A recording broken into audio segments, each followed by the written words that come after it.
Hey, everybody, this is Kyle Demian, your host for the Wealth Building for Dummies podcast. I'm joined here by our other co host, Renji Matthew. And today we're going to talk about side hustles. We've done a lot of side hustles between the two of us. We've had some successes, we've had some failures. We're going to share like what we've done, what lessons we've learned, what we took away from it.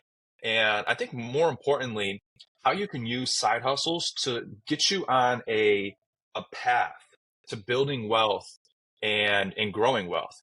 And so today, Renji, we're going to dive into that. And I guess go ahead and just start us off by chatting about, what side hustles, maybe first off, why you got into side hustles. And then I'll chat about why I got into side hustles. And then we'll kind of start there. So what initially got you into side hustles and let's go from there. Yeah, I mean, I think I've always had an entrepreneurial gene in me. I like to say because I've always wanted to be my own business owner.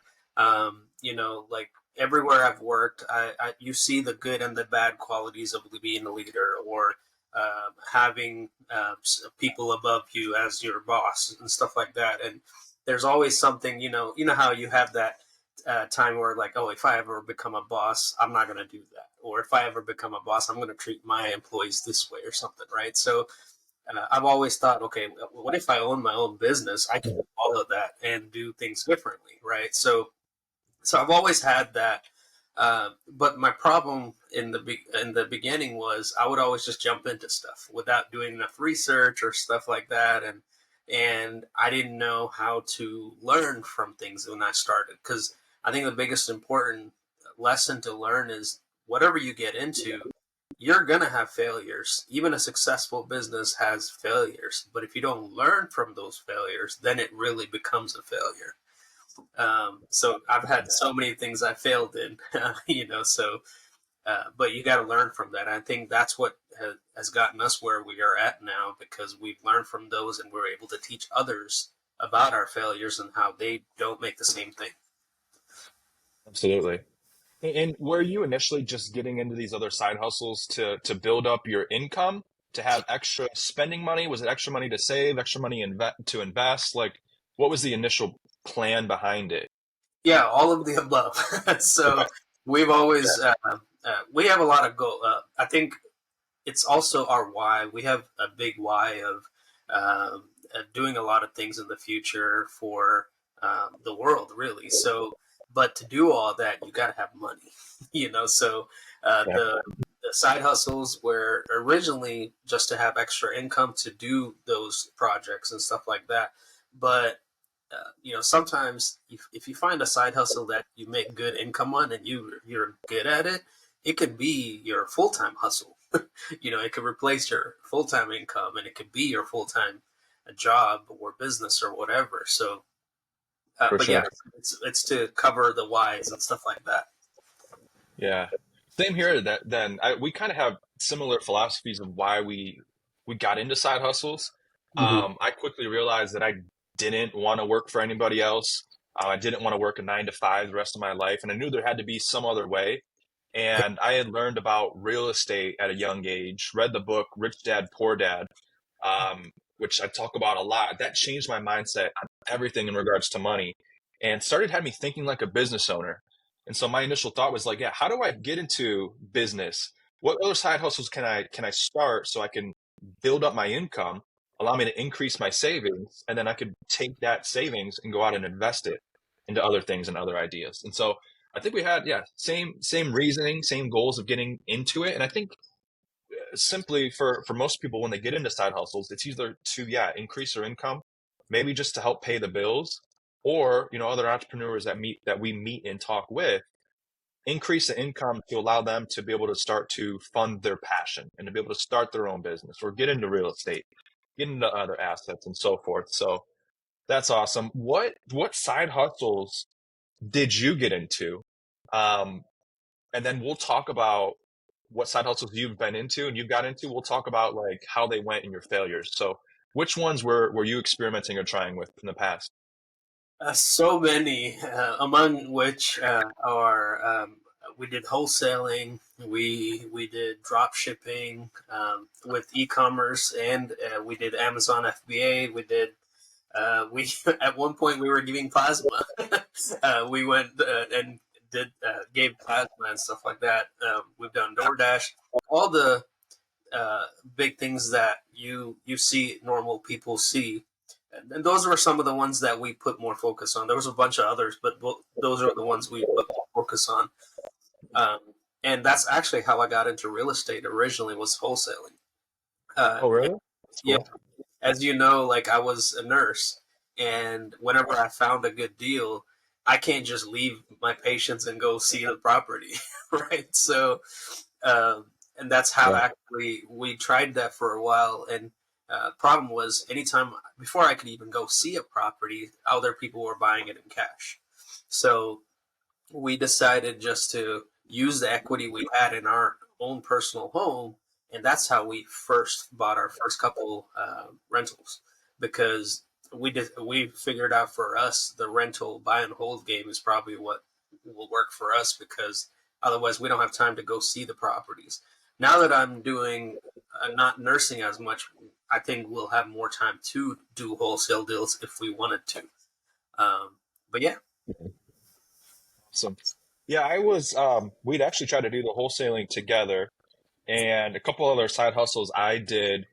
Um, I don't know if I ever did a side hustle actually by myself, but with a couple of my buddies, we were flipping sneakers, we were flipping clothes, and we hosted like a sneaker convention. And we did that for a few years in a row where COVID came along and kind of wiped out the whole event industry. And that would have been our third year going into it. And so that kind of ruined our sneaker conventions that we were having. But yeah, I had done a lot of the same too. And, let's kind of dive into successes, failures, and then with the failures, like what lessons we learned. And for me, I would say the flipping sneakers, flipping clothes, doing the whole sneaker convention. I had a lot of fun, and we made I guess decent money doing it. But I fell into the trap. I guess it's not necessarily a trap, but I fell into the culture of flipping sneakers where I wanted to have the 200, 300, $400 pair of Jordans on as well when I was selling the shoes to other people. So I got way in over my head buying sneakers, buying clothes that were super expensive, and it wasn't really for me. It was to impress the other people that I was selling sneakers with, or just being in that environment and that community. It's all about status. What shoes are you wearing? What clothes are you wearing? And it got to be like kind of dangerous. You're always trying to please other people and make sure that you look cool, right? And I had fun. I didn't really keep much of the money I made because it really all went back into how I was dressing and what kind of shoes I was wearing. And my girlfriend could still probably attest. I have too many pairs of shoes now, and most of them I probably bought, when I was in that phase of my life. I would say when I was just, becoming an entrepreneur and exploring the world of flipping and reselling things like sneakers and shoes. And I learned a lot, but it definitely taught me basics of business where expenses, income, tracking that, tracking your P&Ls and making sure that you're actually running a profitable business instead of just losing money out the other end. From wholesaling, we didn't get into it too long, but it sounds like you had a little bit of experience outside of when we were doing it together, but wholesaling, just like any other business, you may or may not make money quick. We didn't make money when we were doing it. We didn't wholesale any properties, but there's other side hustles you can get into that has like an easier barrier to entry. If that's the right word I'm thinking of. Wholesaling, you've got to make a lot of contacts. You have to talk to a lot of people. And Mhm. anytime you start any business, the number one question you got to ask yourself is, okay, how do I get in front of people? How do I tell people about my product? And how do I bring a new clientele? And that's called marketing. And there's only so many ways that you can market your business and bring in new clients. One is by people that your warm market. Two is your cold market, people you don't know, but maybe in the area or in your state and just networking, whether that's knocking on doors, calling businesses, reaching out to people on social media, Facebook. making cold interactions with people. The third one is social media marketing and posting content on YouTube, TikTok, Instagram, Facebook, telling people what you do, producing content so that you grow and expand your business. And then the last form of marketing is paid marketing, running advertisements, whether that's through Google, Facebook, TikTok ads, Instagram ads. Like those are the different ways that you can market your business and your side hustle to be able to grow and expand and to bring in new clientele. And that's all the things that you need to think of when you start a side hustle, more specifically, if it is a business. Some other side hustles I know you'll go into is like Ubering. And obviously there you don't really need to worry about any marketing because you've got Uber that's going to, provide you with rides. And hey, you just go out and you can make money today, starting Uber. But Renji, what were your lessons, failures, successes, what you learned from the side hustles that you did, and what were your key takeaways? Uh, I would say one of my biggest things was I was always the type where, okay, I need to make this much money and then I can relax. So that was my, I think, downfall is every time I would get to a certain level or whatever, I would be like, okay, I can relax, I can coast, I don't have to worry about it. But I was doing a disservice to myself because what I learned is if I'm not trying to make myself better, if I'm not trying to learn from what's the next step, all this stuff, whenever those things you're comfortable with, when they fall apart or a problem comes in that way, you're gonna fall apart because you don't know what the next step would have been, right? So now it's there's two things. There's contentment with where you're at, then there's wanting to be better also, right? So, and when I say wanting to be better, it doesn't mean you're trying to make more money, but like just learning to grow in the lessons you're learning, in your mentally, spiritually, all of that stuff. Because if you get better yourself, then when problems or troubles come your way, you already know how to handle it. But if you coast on what you're at, then when problems come your way, you're going to fall apart completely because you don't know what to do if something happens. So that was one of my biggest lessons I had to learn through the failures and stuff like that. Because I was always that I was like, oh, I got to this. I'm good. We don't have to do anything else, you know. Yeah. Um, and something else was always like learning whatever field you're in, whatever industry you're trying to do business in. Always learning what's out there. How can you grow that business in a better way? Is there an easier way to do it? Is there a smarter way to do it instead of expending as much money or energy? Is there another better way to do it? Because that was another thing I had was I was like, if I figured something else, okay, I'm just going to stick to it this way because this is how I know it. This is the best way to do it. But what I learned is if you're always researching and always trying to learn how to do things a little bit better or easier, you're going to make your process faster. And in turn, that's going to be more profitable for you business wise, income wise, and time wise. You have more time because the whole point of us getting into entrepreneurship is to have our time back, right? Because we're working 9 to 5, or because as a nurse, I was working 12-hour shifts.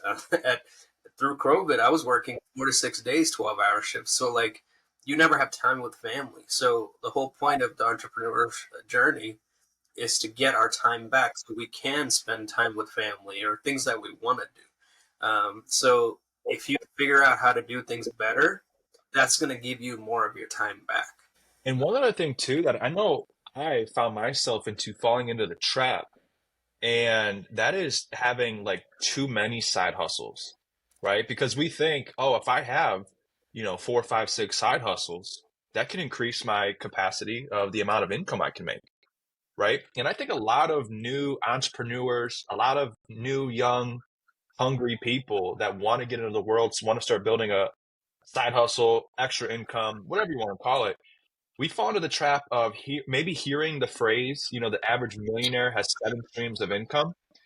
What they don't tell you, though, is the average millionaire also focused on one stream of income, built it to $1 million business, and then they diversified, right? Because if we think about it, we only have so much time in the day. We only have so much of our energy that we can expend I think that's a word that we can expend into into our different businesses and our side hustles and into our life, really, right?